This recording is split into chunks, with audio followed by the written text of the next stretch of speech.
Hi everyone, I'm Dr. Varsha and welcome to Dr. Varsha's Space. ഇന്നത്തെ വീഡിയോയിൽ നമ്മൾ discuss ചെയ്യുന്നത് അത്രോസ്ക്ലിറോസിസ് എന്താണെന്നുള്ളതാണ്. ഇത് നമ്മുടെ രക്തക്കുഴലുകളുടെ അകത്ത് കൊളസ്ട്രോളും കൊഴുപ്പൊക്കെ അടിഞ്ഞുകൂടി രക്തക്കുഴലുകൾ ഇടുങ്ങുകയും അതിൽ ഫ്ലോ ഒക്കെ തടസ്സപ്പെടുത്തുന്ന ഒരവസ്ഥയാണ്. അപ്പോൾ ഇത് ഇന്നത്തെ വീഡിയോയിൽ നമുക്ക് മെയിനായിട്ട് നോക്കേണ്ടത് ഡയബറ്റിസ് എങ്ങനെ അത്രോസ്ക്ലിറോസിസിനെ വേഴ്സൺ ചെയ്യുന്നു, അതുപോലെ ഇതുമൂലം ഹാർട്ടിനുള്ള പ്രോബ്ലംസ്, സ്ട്രോക്ക് എങ്ങനെ ഉണ്ടാകുന്നു, ഇതൊക്കെയാണ് നമുക്കൊന്ന് ഡീറ്റെയിൽ ആയിട്ട് നോക്കാം. അത്രോസ്ക്ലിറോസിസ് എന്ന് വെച്ചാൽ എന്താണെന്ന് നോക്കാം.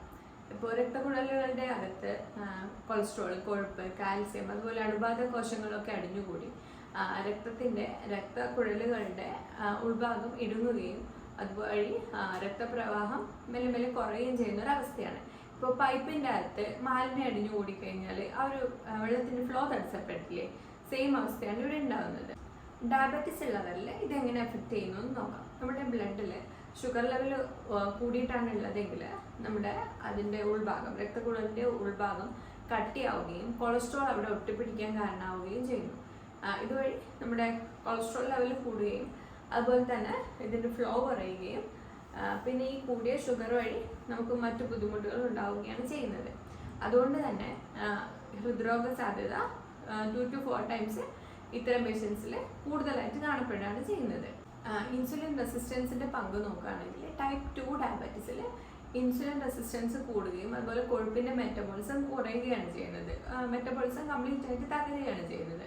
അപ്പോൾ ഇതുവഴി LDL കൊളസ്ട്രോൾ കുറയുകയും LDL കൊളസ്ട്രോൾ കൂടുകയും HDL കൊളസ്ട്രോൾ കുറയുകയും ചെയ്യും. അതുപോലെ തന്നെ ട്രൈഗ്ലിസറൈഡ്സ് കൂടും. അപ്പോൾ ഇതുവഴി ഡയബറ്റിക് ഡിസ്ലിപ്പിഡീമിയ പറഞ്ഞിട്ട് ഒരു കണ്ടീഷൻ തന്നെ ഇവിടെ രൂപപ്പെടും. ഡയബറ്റിസ് കൊണ്ടുണ്ടാകുന്ന ദീർഘകാലമായിട്ട് ഉണ്ടാകുന്ന അണുബാധ രക്തക്കുഴലുകളെ വളരെ മോശമായിട്ട് ബാധിക്കും. ഈ പ്ലേക്ക് പൊട്ടുന്നത് വഴി നമുക്ക് ഹൃദയാഘാതമോ സ്ട്രോക്കോ വരെ സംഭവിക്കാം. ഹൃദയത്തിലേക്കുള്ള രക്തക്കുഴലുകളെ ബാധിക്കുമ്പോൾ നമുക്ക് നെഞ്ചുവേദന, അതുപോലെ തന്നെ ഹൃദയാഘാതം, ഹൃദയ ദുർബലത തുടങ്ങിയ കണ്ടീഷൻസ് ഉണ്ടാകുന്നു. പക്ഷേ ഇവയൊക്കെ സിംറ്റംസ് കാണിക്കുന്നില്ല. പക്ഷേ ലേറ്റർ ഓൺ നമ്മൾ ടെസ്റ്റ് ചെയ്യാതെയോ അങ്ങനെയൊക്കെ പോകുമ്പോൾ ഇതൊരു സിവിയർ കണ്ടീഷനായി മാറുകയാണ് ഇവിടെ ചെയ്യുന്നത്. ഇതുപോലെ തന്നെ മസ്തിഷ്കത്തിലേക്കുള്ളവയാണ് അഫക്റ്റ് ചെയ്യപ്പെടുന്നതെങ്കിൽ നമുക്കവിടെ സ്ട്രോക്ക് ഉണ്ടാവാം, സംസാരശേഷി നഷ്ടപ്പെടാം, അതുപോലെ തന്നെ ശരീരത്തിൻ്റെ ഏതെങ്കിലും ഭാഗം മാത്രമായിട്ട് തളർന്നു പോവാം.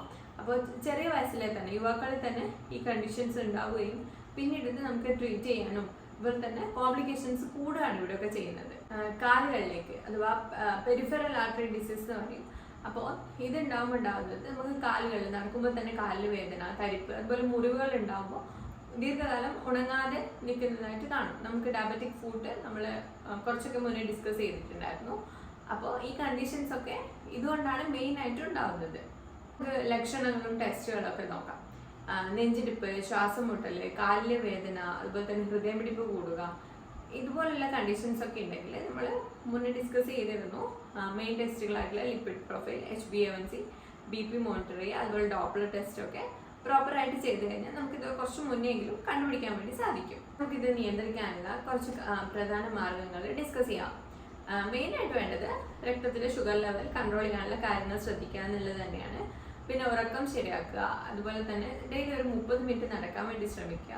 സ്ട്രെസ് ലെവൽ മാക്സിമം കുറയ്ക്കുക. എന്തെങ്കിലും സ്ട്രെസ് ഉണ്ടെങ്കിൽ അതിനെ ഓവർകം ചെയ്യാൻ വേണ്ടിയിട്ട് മെഡിറ്റേഷൻസോ അല്ലെങ്കിൽ യോഗാസോ അങ്ങനെ എന്തെങ്കിലും ഫോളോ ചെയ്യുക. അല്ലെങ്കിൽ എന്താണോ നിങ്ങൾക്ക് തെറാപ്പി അതിനായിട്ട് വേണ്ടത് അതൊക്കെ ചെയ്യുക. കാരണം അതൊക്കെ ഇതിനെ എഫക്റ്റ് ചെയ്യും. ഇതൊക്കെ മുൻകൂട്ടി ചെയ്തിട്ടില്ല ഉണ്ടെങ്കിൽ ആണ് നേരത്തെ പറഞ്ഞതുപോലുള്ള ഹൃദയാഘാതം, സ്ട്രോക്ക് പോലുള്ള കണ്ടീഷൻസ് ഉണ്ടാവുക. ഇതിൻ്റെ കൂടെ തന്നെ നമ്മൾ ഇപ്പോൾ പുകവലിയോ അങ്ങനെ എന്തെങ്കിലും കണ്ടീഷൻസ് ഹാബിറ്റ്സ് നമ്മൾ ഫോളോ ചെയ്യുന്നുണ്ടെങ്കിൽ മസ്റ്റായിട്ട് നിർത്തേണ്ടതാണ്. അത് ഇതിനുണ്ടാക്കുന്ന ഇമ്പാക്റ്റ് വളരെ കൂടുതലാണ്. നമ്മൾ കരുതുന്നതിലും അപ്പുറമായിരിക്കും നമ്മൾ പുകവലിക്കുമ്പോൾ ഈ കണ്ടീഷൻ കുറച്ചുകൂടി വേഴ്സൺ ആവുന്നത്. അതുപോലെ നാരുകൾ അടങ്ങിയിട്ടുള്ള ഭക്ഷണങ്ങൾ കഴിക്കുക. ഡയബറ്റിസിൽ ഫോളോ ചെയ്യാൻ പറഞ്ഞ ഫുഡുകളൊക്കെ തന്നെ മാക്സിമം ഡയബറ്റിസ് പ്ലേറ്റിൽ ഇൻക്ലൂഡ് ചെയ്തിട്ട് അത് തന്നെ ഫോളോ ചെയ്യാൻ വേണ്ടി ശ്രമിക്കാം. ഇത്തരം കാര്യങ്ങളൊക്കെ ഒരു പ്രിക്കോഷൻ എന്നുള്ള രീതിയിൽ നമ്മൾ എടുക്കേണ്ടതായിട്ടുണ്ട്. ഓൾറെഡി പറഞ്ഞിരുന്നു, നമ്മുടെ ബ്ലഡ് ഷുഗർ മാത്രമല്ല ഡയബറ്റിസിൽ അഫക്റ്റ് ചെയ്യുന്നത്, നമ്മുടെ രക്തക്കുഴലുകളെ കൂടിയാണ്. അപ്പോൾ നമ്മൾ ഇതൊക്കെ മുൻകൂറായി അറിഞ്ഞ് ഇതിനൊരു പ്രിക്കോഷൻ എന്നുള്ള രീതിയിൽ ഈ കാര്യങ്ങളൊക്കെ ഫോളോ ചെയ്ത് പോയാൽ മാത്രമേ നമുക്ക് ഡയബറ്റിസ് കൊണ്ടുണ്ടാവുന്ന കൂടുതൽ കോംപ്ലിക്കേഷൻസ് തടയാനും നമുക്ക് ഓൾറെഡി വന്നിട്ടുള്ള ഡയബറ്റിസ് ആയാലും പ്രീ ഡയബറ്റിക് സ്റ്റേജിലായാലും നമുക്ക് നമ്മുടെ ആരോഗ്യത്തെ നല്ല രീതിയിൽ കൊണ്ടുപോകാൻ വേണ്ടി സാധിക്കും. ഈ വീഡിയോ ഉപകാരപ്പെട്ടിട്ടുണ്ടെങ്കിൽ ലൈക്ക് ചെയ്യുക. അതുപോലെ തന്നെ കൂടുതൽ അറിവുകൾക്കായി ഫോളോ ചെയ്യുക. മറ്റൊരു വീഡിയോ ആയി കാണാം. Thank you.